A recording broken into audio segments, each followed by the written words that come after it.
ইরানের সামনে কি বড় বিপদ? মধ্যপ্রাচ্যে কেন আরো 40,000 সেনা সহ রণতরী পাঠাচ্ছে আমেরিকা? যুদ্ধের প্রস্তুতি নিচ্ছে কি তারা? ইরান ও আমেরিকা মুখোমুখি বৈঠকে সমাধান কি হবে যুদ্ধের ময়দানে নাকি কূটনীতির টেবিলে? কি বলছেন বিশ্লেষকরা? গাজায় ইসরায়েলি আগ্রাসনের বিরুদ্ধে আবারও ফুঁসে উঠেছে মুসলিম বিশ্ব। ক্ষোভে উত্তাল লিবিয়া, ইয়েমেন, পাকিস্তান থেকে আমেরিকা। আসসালামু আলাইকুম, দেখছিলেন Bangla vision world news headline. ইরানের সাথে সম্ভাব্য যুদ্ধের প্রস্তুতির জন্য মধ্যপ্রাচ্যে 40,000-এরও বেশি সেনা পাঠাচ্ছে আমেরিকা। এরই মধ্যে নতুন করে আরও একটি রণতরী সহ বিপুল সংখ্যক অস্ত্র, বোমারু বিমান, মিসাইল ও প্রতিরক্ষা ব্যবস্থা পাঠানো হয়েছে। পরমাণু কর্মসূচি বন্ধ না করলে প্রয়োজনে ইরানের ওপর হামলা চালানো হবে। মার্কিন প্রেসিডেন্ট ডোনাল্ড ট্রাম্পের চলতি সপ্তাহে এমন হুমকির পরই মূলত গোটা মধ্যপ্রাচ্য জুড়ে দ্রুত সামরিক উপস্থিতি বাড়াচ্ছে আমেরিকা। ফলে শঙ্কা দেখা দিয়েছে, খ্যাপাটে আচরণের জন্য আলোচিত সমালোচিত ট্রাম্প কি সত্যি ইরানে হামলা চালাবে, নাকি এটি ইরানকে ভয় দেখানোর কৌশল? ইরানের সামনে কি মহাবিপদ আসছে? ডেস্ক রিপোর্টে জানাচ্ছেন রিফাজ জামান। ইরানের সামনে কি আসছে মহাবিপদ? ইরানের সামরিক হামলা চালানোর প্রস্তুতি নিচ্ছে কি আমেরিকা? খুব সম্প্রতি মধ্যপ্রাচ্যের জলসীমায় যুক্তরাষ্ট্রের সামরিক উপস্থিতি বাড়ানো হয়েছে। নতুন করে আরও 40,000 সেনা মোতায়েন করেছে আমেরিকা। একই সাথে পাঠানো হয়েছে আরও একটি বিমানবাহী রণতরী, ইউএসএস কার্ল ভিনসন। এটি আগ থেকেই লোহিত সাগরে থাকা অন্য রণতরী ইউএসএস হ্যারি এস ট্রুম্যানের সাথে যোগ দিয়েছে। এই দুটি বিমানবাহী রণতরীর প্রতিটিতেই রয়েছে হাজার হাজার সেনা ও ডজনখানেক যুদ্ধ বিমান। এছাড়া আরও বিপুল সংখ্যক বিমান ও আকাশ প্রতিরক্ষা সরঞ্জাম, প্যাট্রিয়ট ক্ষেপণাস্ত্র প্রতিরক্ষা ব্যাটালিয়ন পাঠিয়েছে পেন্টাগন। গেল মার্চে ভারত মহাসাগরে আমেরিকার সবচেয়ে গোপনীয় ও কৌশলগত সামরিক ঘাঁটি দিয়েগো গার্সিয়ায় 6টি B-2 বোমারু বিমান মোতায়েন করা হয়েছে। বিশেষজ্ঞদের মতে সেখান থেকে মধ্যপ্রাচ্যে দ্রুত আঘাত করা সম্ভব হবে এই বিমান দিয়ে। এখানেই শেষ নয়। কাতারের আল উদেইদ বিমান ঘাঁটি ও বাহরাইনের ইসা বিমান ঘাঁটিতে মার্কিন বোমারু বিমান, ক্ষেপণাস্ত্র প্রতিরক্ষা ব্যবস্থা সহ বিপুল পরিমাণ অস্ত্র মজুত রয়েছে। কাতার ও সংযুক্ত আরব আমিরাতের মতো দেশগুলোতে মার্কিন সেনা নিরাপত্তা নিশ্চয়তা, প্রশিক্ষণ এবং প্রয়োজনে আঞ্চলিক সামরিক অভিযানে সহায়তা করার জন্য আমেরিকার সেনা আগ থেকেই মোতায়েন রয়েছে, যা সম্প্রতি আরও বাড়ানো হয়েছে। বিশ্লেষকরা বলছেন, পরমাণু কর্মসূচি বন্ধ না করলে প্রয়োজনে ইরানের উপর হামলা চালানো হবে। মার্কিন প্রেসিডেন্ট ডোনাল্ড ট্রাম্পের চলতি সপ্তাহে এমন হুমকির পরই মূলত গোটা মধ্যপ্রাচ্য জুড়ে দ্রুত সামরিক উপস্থিতি বাড়াচ্ছে আমেরিকা। আর সত্যিই যদি তেহরানের সাথে ওয়াশিংটনের আলোচনা ব্যর্থ হয়, তাহলে কি ইরানে হামলা চালাবে ট্রাম্প প্রশাসন? বিশ্লেষকরা বলছেন, অদ্ভুত খ্যাপাটে আচরণের জন্য আলোচিত সমালোচিত মার্কিন প্রেসিডেন্ট ট্রাম্পের পক্ষে ইরানে সামরিক আগ্রাসন চালানো অসম্ভব কিছুই নয়।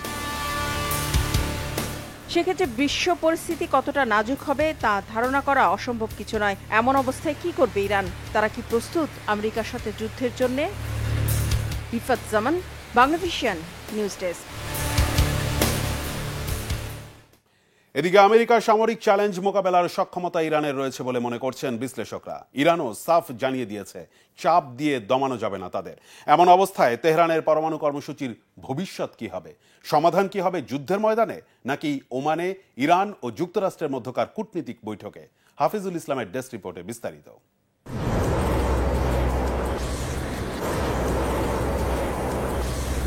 পরমাণু কর্মসূচি বন্ধ না করলে ইরানকে দিতে হবে চরম মূল্য।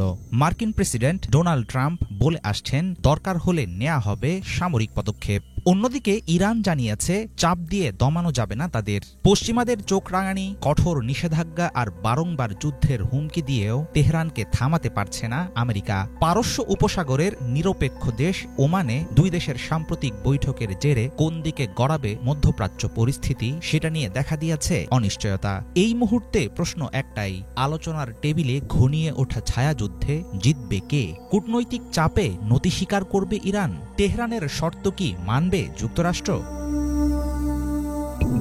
সর্বোচ্চ চাপ, অর্থনৈতিক অবরোধের মতো নানা পদক্ষেপ সত্ত্বেও ইরান যে শুধু টিকে আছে এমন নয়, বরং দেশটি এখন আত্মপ্রকাশ করেছে পরমাণু প্রযুক্তিতে মধ্যপ্রাচ্যের এক অনন্য শক্তি হিসেবে। তেহরানের এমন অবস্থানের পেছনে রয়েছে সর্বোচ্চ ধর্মীয় নেতা আয়াতুল্লাহ খামেনির পশ্চিমা বিরোধী অনড় ভূমিকা। ট্রাম্প প্রশাসনের মধ্যপ্রাচ্য বিষয়ক দূত স্টিভ উইটকফ ওয়াল স্ট্রিট জার্নালকে দেয়া সাম্প্রতিক এক সাক্ষাৎকারে স্বীকার করেছেন ইরানকে ছাড় দিতে প্রস্তুত যুক্তরাষ্ট্র। বিশ্লেষকরা মনে করছেন আক্রমণের হুমকি দেয়া অব্যাহত রাখলেও শেষ পর্যন্ত আলোচনার টেবিলে সমাধান খুঁজছে ওয়াশিংটন। তাদের দাবি, ইরানের শক্ত প্রতিরোধ ও মোক্ষম চালের কারণেই সুবিধা করে উঠতে পারছে না ট্রাম্প প্রশাসন। সরাসরি যুক্তরাষ্ট্রের সঙ্গে বৈঠকে না বসলেও মধ্যস্থতাকারী ওমানের মাধ্যমে স্পষ্টভাবে নিজেদের বক্তব্য তুলে ধরেছে ইরান। দেশটির সর্বোচ্চ নেতার উপদেষ্টা আলী শামখানি কড়া ভাষায় জানিয়েছেন, বাইরের হুমকি অব্যাহত থাকলে জাতিসংঘের পরমাণু বিষয়ক পর্যবেক্ষকদের ইরান থেকে বের করে দেয়া হবে। পাশাপাশি অন্য কোথাও সরিয়ে ফেলা হবে ইউরেনিয়াম। দরকার হলে স্থগিত করা হবে সব ধরনের সহযোগিতা। শীর্ষ পর্যায়ের এই ইরানি নেতার দেয়া এমন বিবৃতি ইঙ্গিত দিচ্ছে কোনো কিছুতেই আর পিছু হটবে না ইরান। 2015 সালের দ্বিপক্ষীয় পরমাণু চুক্তি থেকে ট্রাম্পের সরে যাওয়ার পর নিজেদের পারমাণবিক ক্ষমতা বিস্তারে মনোযোগ দেয় তেহরান। এর ফলে আরব বিশ্ব যখন ব্যস্ত আমেরিকার তোষামদে, তখন পশ্চিমাদের বিরুদ্ধে দাঁড়িয়েছে মুসলিম রাষ্ট্র ইরান। ইরানের ক্রমবর্ধমান প্রভাব প্রমাণ করছে মধ্যপ্রাচ্যে চূড়ান্ত ব্যর্থ হচ্ছে মার্কিন কূটনীতি। বিশ্লেষকরা বলছেন, ইরান আর এখন 2015 সালের ইরান নেই। তখন দেশটি ছিল আন্তর্জাতিক নিষেধাজ্ঞায় জর্জরিত, কিন্তু বিকল্প পথ তৈরি, শক্তিশালী প্রক্সি নেটওয়ার্ক ও নতুন নতুন মিত্রদের নিয়ে কৌশলী খেলোয়াড়ে পরিণত হয়েছে তেহরান। মার্কিন ঘাঁটি ডিয়েগো গার্সিয়ায় B-2 বোমারু বিমান মোতায়েন এবং ইয়েমেনে চলমান হামলা, সবকিছু মিলিয়ে ওয়াশিংটনের আগ্রাসী অবস্থান স্পষ্ট। তবুও এসব সামরিক চ্যালেঞ্জ মোকাবেলার সক্ষমতা নিয়ে অপেক্ষায় আছে ইরান।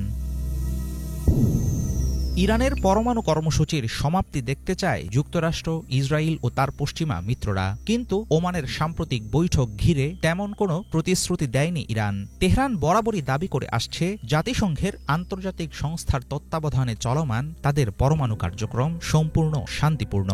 একের পর এক ভুল সিদ্ধান্তের পেছনে ছুটছে আমেরিকা, অথচ ইরান হয়ে উঠছে আঞ্চলিক রাজনীতির অন্যতম পরাশক্তি। মধ্যপ্রাচ্যের চলমান জটিলতা ওয়াশিংটন বুঝতে না পারলে ট্রাম্প পড়বেন নতুন বিপদে। হাফিজুল ইসলাম, বাংলাভিশন। পরমাণু প্রকল্প নিয়ে যুক্তরাষ্ট্রের সাথে সমঝোতা আলোচনায় বসতে রাজি হওয়ায় নিজ দেশের কট্টরপন্থীদের তীব্র সমালোচনার মুখে পড়েছেন ইরানের সর্বোচ্চ ধর্মীয় নেতা আয়াতুল্লাহ আলী খামেনি। এসব আলোচনার মধ্য দিয়ে যুক্তরাষ্ট্র ইরানকে অস্ত্রহীন ও দুর্বল করার ষড়যন্ত্র চালাচ্ছে বলে দাবি কট্টরপন্থীদের। মার্কিন প্রেসিডেন্ট ডোনাল্ড ট্রাম্পের সমঝোতা আলোচনার ফাঁদে পা দিলে খামেনির পরিণতিও লিবিয়ার নেতা রাষ্ট্রনায়ক মুয়াম্মার গাদ্দাফির মতো হতে পারে বলে সতর্ক করেছে কট্টরপন্থীরা। হিজল জুবায়ের ডেস্ক রিপোর্টে বিস্তারিত। পরমাণু প্রকল্প নিয়ে সমঝোতা আলোচনার নামে ইরানকে ফাঁদে ফেলার ষড়যন্ত্র করছে যুক্তরাষ্ট্র ও ইসরায়েল। কোনোভাবেই এই ফাঁদে পা দেয়া যাবে না। এর মধ্য দিয়ে ইরানকে লিবিয়ার মতো ধ্বংসস্তূপে পরিণত করতে চায় পশ্চিমারা। যুক্তরাষ্ট্রের সাথে আলোচনায় বসার আগ মুহূর্তে সর্বোচ্চ ধর্মীয় নেতা আয়াতুল্লাহ আলী খামেনিকে এই জোরালো সতর্কতা জানাচ্ছে ইরানের কট্টরপন্থীরা। শনিবার তেহরানের চলমান পরমাণু প্রকল্প নিয়ে ওমানে আলোচনায় বসবে যুক্তরাষ্ট্র ও ইরানের প্রতিনিধি দল। ওয়াশিংটন এটিকে সরাসরি আলোচনা দাবি করলেও তেহরান বলছে এটি পরোক্ষ আলোচনা। ইরান পরমাণু অস্ত্র তৈরির উদ্দেশ্যে দ্রুত গতিতে ইউরেনিয়াম পরিশোধনের মাত্রা বাড়াচ্ছে, এমনটাই দাবি যুক্তরাষ্ট্র ও ইসরায়েলের। যদিও ইরান বলছে তারা পরমাণু অস্ত্র বানাতে চায় না। এরপরও তাদের পরমাণু কার্যক্রমের লাগাম টেনে ধরতে এই আলোচনার আয়োজন। পরমাণু কার্যক্রম সীমিত করতে সম্মত হলে ইরানের ওপর থেকে তুলে নেওয়া হবে কঠোর সব নিষেধাজ্ঞা। আর সমঝোতায় না এলে দেশটিতে হামলার হুমকি দিয়ে চলেছেন মার্কিন president Donald Trump. I think if the talks aren't successful with Iran, I think Iran is going to be in great danger. And I hate to say it, great danger, because they can't have a nuclear weapon. এ বাস্তবতায় চিরশত্রু যুক্তরাষ্ট্রের সাথে আলোচনায় বসতে রাজি হওয়ায় কট্টরপন্থীদের তীব্র সমালোচনার মুখে পড়েছেন সর্বোচ্চ ধর্মীয় নেতা আয়াতুল্লাহ আলী খামেনি। তারা বলছে, ইরানের কিংবদন্তি কমান্ডার কাশেম সোলেমানিকে হত্যাকারী যুক্তরাষ্ট্রের সাথে কোনো আলোচনা হতে পারে না। এসব তথ্য জানিয়ে ফলাও করে প্রতিবেদন প্রকাশ করেছে লন্ডন ভিত্তিক ইরানি গণমাধ্যম ইরান ইন্টারন্যাশনাল। 2020 সালে তৎকালীন প্রেসিডেন্ট ট্রাম্পের নির্দেশে গুপ্ত হত্যার শিকার হন সোলেমানি।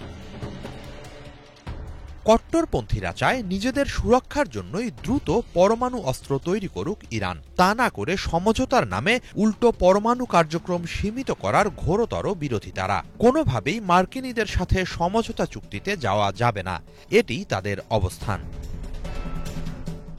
কট্টরপন্থীরা বলছে আলোচনার নামে যুক্তরাষ্ট্র ইরানকে অস্ত্রহীন ও সামরিকভাবে দুর্বল করার ষড়যন্ত্র চালাচ্ছে।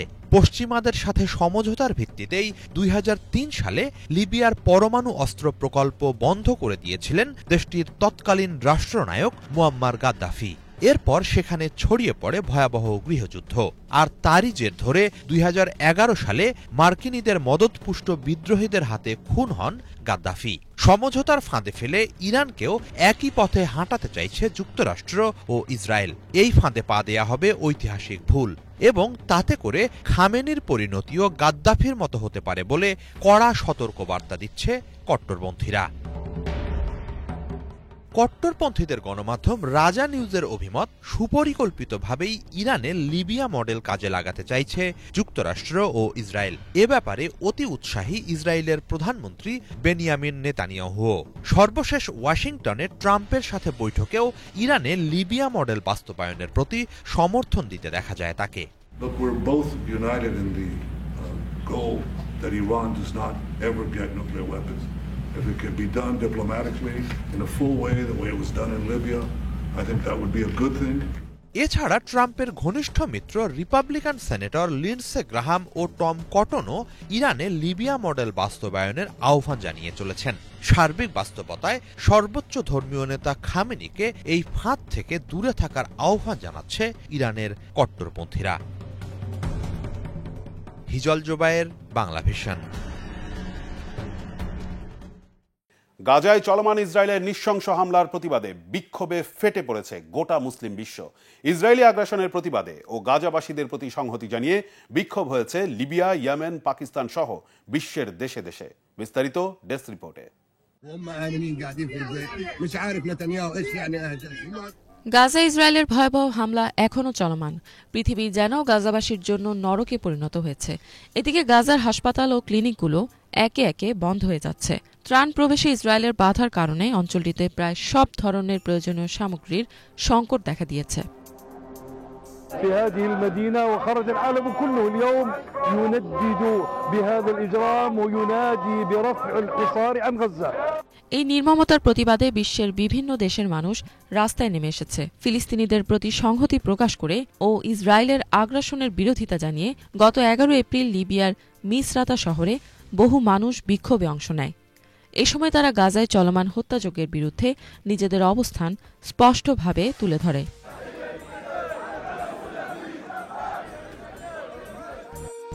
এদিন গাজাবাসীর প্রতি সমর্থন জানিয়ে ফিলিস্তিনের পতাকা নাড়ান লিবিয়ার বিক্ষোভকারীরা। এ সময় তাদের হাতে কিছু প্ল্যাকার্ড ছিল, যেখানে লেখা ছিল পবিত্র কুরআনের আয়াত।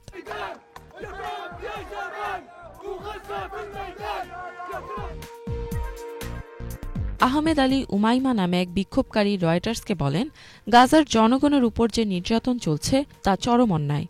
মানুষ অনাহারে ভুগছে, হত্যার শিকার হচ্ছে ও তাদেরকে ঘরবাড়ি ছাড়তে বাধ্য করা হচ্ছে। এই অবস্থা কোনোভাবেই গ্রহণযোগ্য নয়। মানবিক, আইনগত বা নৈতিক দিক থেকে কেউই তা মেনে নিতে পারে না। কোনো বিবেকবান মানুষই এই বর্বরতা সমর্থন করতে পারে না। এটি একটি ভয়াবহ ধ্বংসযজ্ঞ যা আমেরিকার সহযোগিতায় সংঘটিত হচ্ছে। এদিকে ইসরায়েলের হামলায় এখন পর্যন্ত 50,800 জনেরও বেশি ফিলিস্তিনি প্রাণ হারিয়েছেন। পুরো এলাকাই পরিণত হয়েছে ধ্বংসস্তূপে। यूरोप और बाकी जो अदारे हैं, यूएन है, उन सबको फौरी फैसला करना चाहिए। इस्राएल की बर्बरियत को रोकने के लिए इक़दाम करने होंगे। এদিকে পাকিস্তানের দ্বিতীয় বড় শহর লাহোরের রাস্তায়ও গত 11 এপ্রিল হাজারো মানুষ জমায়েত হয়ে গাজাবাসীদের প্রতি সংহতি প্রকাশ করে বিক্ষোভ করেছে। এই বিক্ষোভের আয়োজন করে দেশটির অন্যতম প্রধান ইসলামী রাজনৈতিক দল জামায়াতে ইসলামী। দলটি সারা দেশব্যাপী ইসরায়েলের বিরোধিতা ও ফিলিস্তিনিদের প্রতি একাত্মতা জানিয়ে প্রতিবাদের ডাক দেয়। পাশাপাশি ইসলামাবাদ, করাচি ও অন্যান্য শহরগুলোতেও ছোট পরিসরে প্রতিবাদ কর্মসূচি হতে দেখা গেছে। তবে লাহোরেই দেশের সর্ববৃহৎ সমাবেশটি হয়েছে। গত এক সপ্তাহে ইসরায়েলি বাহিনীর সাম্প্রতিক হামলাগুলোর কারণে গাজা শহরের হাজার হাজার মানুষ তাদের একমাত্র বিশুদ্ধ পানির উৎস থেকে বঞ্চিত হয়েছে। গাজার পৌর কর্তৃপক্ষ জানিয়েছে ইসরায়েলের পানি সরবরাহকারী সংস্থা তাদের পানি সরবরাহ বন্ধ করে দিয়েছে। ইফাত জাহান, বাংলাভিশন।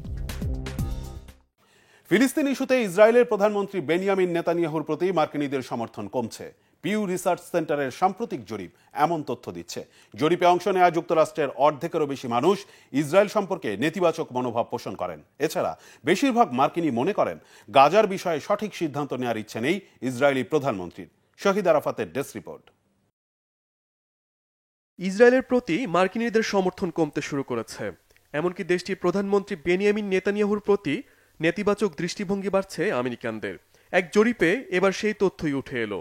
সম্প্রতি পিউ রিসার্চ সেন্টারের জরিপে দেখা যায় গাজায় নিরীহ ফিলিস্তিনিদের ওপর হামলাকে কেন্দ্র করে দেশে দেশে ইসরায়েল ও নেতানিয়াহু বিরোধী মানুষের সংখ্যা বাড়ছে। জরিপ অনুযায়ী ইসরায়েল সম্পর্কে নেতিবাচক দৃষ্টিভঙ্গি পোষণ করছেন 53% মার্কিন নাগরিক। 2022 সালে এ হার ছিল 43%। 24 মার্চ থেকে 30 মার্চের মধ্যে 3605 আমেরিকান প্রাপ্তবয়স্ক মানুষ এই জরিপে অংশ নেন। জরিপে ট্রাম্পের গাজা দখলের পরিকল্পনা প্রত্যাখ্যান করেন 62% মার্কিন নাগরিক। ইসরায়েল নিয়ে অনীহা প্রকাশ করেন ডেমোক্রেটিক পার্টির 69% ভোটার। রিপাবলিকানদের মধ্যে এই হার 37%। মার্কিনীদের 69%ই ইসরায়েলকে কোনো প্রকার সমর্থন জানায়নি। জরিপে অংশ নেওয়া 52% জানান ইসরায়েলের প্রধানমন্ত্রী বেনিয়ামিন নেতানিয়াহুর প্রতি তাদের কোনো ভরসা নেই। এমনকি বিশ্ব শান্তি প্রতিষ্ঠায় ইসরায়েলের প্রধানমন্ত্রী কোনো ধরনের ভূমিকা রাখতে পারবে না বলেও মনে করছেন তারা। এদিকে গাজায় রাতভর বিমান হামলা চালিয়েছে ইসরায়েলি সেনারা। ভূখণ্ডটিতে নতুন করে হত্যা করা হয়েছে অর্ধশতাধিক ফিলিস্তিনিকে। জাতিসংঘ বলছে 18 মার্চ থেকে 9 এপ্রিলের মধ্যে গাজায় শুধু নারী ও শিশুদের লক্ষ্য করে 36টি হামলা চালানো হয়েছে। যুদ্ধবিরতি ভঙ্গের পর গাজায় অন্তত 1,500 ফিলিস্তিনিকে হত্যা করেছে নেতানিয়াহু বাহিনী। 1.5 বছরের রক্তক্ষয়ী যুদ্ধে সেই সংখ্যা 51,000 ছুঁই। যদিও গাজা মিডিয়া অফিসের প্রতিবেদন বলছে ধ্বংসস্তূপের নিচে অনেকে চাপা পড়ে থাকায় নিহত ফিলিস্তিনির সংখ্যা 60,000-এর বেশি হবে। শহীদ আরাফাত, বাংলাভিশন নিউজ ডেস্ক। ইউক্রেনে শান্তি চুক্তি নিয়ে রাশিয়ার প্রেসিডেন্ট ভ্লাদিমির পুতিনের সাথে দেখা করেছেন মার্কিন প্রেসিডেন্ট ডোনাল্ড ট্রাম্পের বিশেষ দূত স্টিভ উইটকফ। শুক্রবার সেন্ট পিটার্সবার্গে দেখা করেন এই দুই নেতা। 4 ঘন্টারও বেশি সময় ধরে চলা বৈঠকে ইউক্রেন যুদ্ধের মীমাংসা নিয়ে আলোচনা হয়। বৈঠক শেষে এক বিবৃতিতে বিষয়টি নিশ্চিত করে রুশ প্রশাসন। শুক্রবারের আলোচনাকে ফলপ্রসূ বলে অভিহিত করেছে রাশিয়া। এর আগে আলোচনা নিয়ে রাশিয়ার প্রতি হতাশা প্রকাশ করেন ডোনাল্ড ট্রাম্প। শুক্রবার সোশ্যাল মিডিয়ায় মার্কিন প্রেসিডেন্ট বলেন, ইউক্রেনে যুদ্ধ বন্ধে রাশিয়াকে দ্রুত পদক্ষেপ নিতে হবে। ভয়াবহ এবং অর্থহীন যুদ্ধে প্রতি সপ্তাহে হাজার হাজার মানুষের মৃত্যু হচ্ছে। এছাড়া প্রেসিডেন্ট ট্রাম্প ঘোষণা দিয়েছিলেন যুদ্ধবন্ধের চুক্তি থেকে রাশিয়া সরে গেলে নিষেধাজ্ঞার পথে হাঁটবে মার্কিন প্রশাসন। এই ছিল আজকের মতো। সাথে থাকায় ধন্যবাদ।